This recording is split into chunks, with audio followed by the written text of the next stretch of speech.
Hi everyone, it's Matt here from Greatness Every Day, and in this video I want to talk to you about what I believe is the biggest takeaway from the book The 5 a.m. Club by Robin Sharma, and that is the 20-20-20 method. This is something that, as you know, if you've been watching my channel for a while, during the month of April I went ahead and I woke up every day at 5 a.m.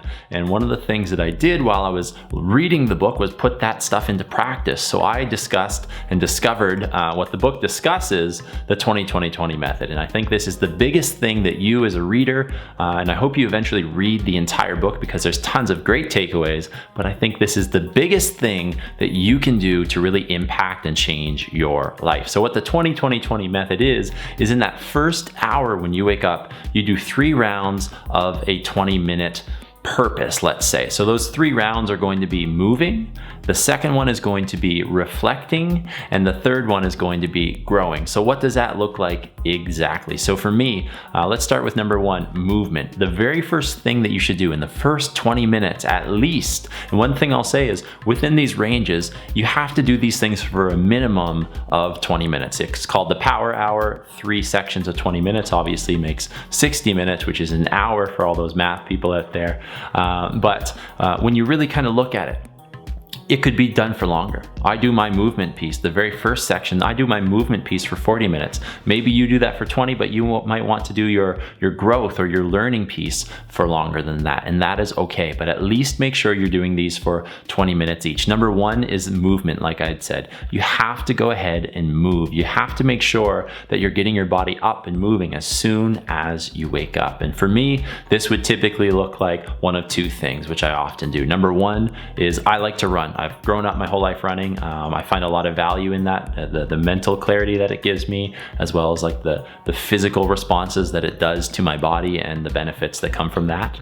So I like to run. I like to go for either a distance run. I like to go for either a hill workout, or maybe I go to the track and get a speed workout in. The beautiful thing about running in my area is I can provide myself some variety for that, and that's something that I'm very grateful for. So that is one way I like to start my day, with the movement piece. The second way is I like to do some basic body weight or just kind of simple free weight stuff here at my home. So that's a really easy thing for me to do. I typically alternate between the 2, running and the weights, and that's what works for me. I also go ahead later in the day and do other stuff, but the very first thing, the best way to start my day is how I'm doing that with the 20 minutes of movement. Maybe for you it looks like running, maybe for you it looks like doing some weight stuff, or you go to the gym, you go to the pool, you go for a bike ride, an easy walk, anything like that. It doesn't really matter. You have to figure out what works best for you, and there's going to be tons of benefits from that. Obviously there's amazing health benefits, mental benefits, because of the fact that you're up and you're moving, your body is able to get rid of some of that stress that might be cooped up inside you. There's social benefits, and we could go a lot further with that. But regardless, you have to move. Number 2 is you need to go ahead and reflect. This is a really interesting piece for me because the reflection piece is something that I've been doing for a year now. And I do this typically by journaling. So for myself, I have a gratitude journal where I list my gratitudes, I list my intentions, and an affirmation. I talk about what's going well in my life. I talk about the things that I wish were different in my life. I talk about what my goals are and things like that. And this is one of the things that since I've been doing that, I've really kind of noticed some big changes in me, in my mindset, in the things that I value in my life, in the decisions that I make each and every day. So you really have to make sure that second phase of 20 minutes, that second stage, is a reflection piece. And this could be a couple different things. Me, it's the journaling involving some goal setting. And then the third thing I do is I like to pray.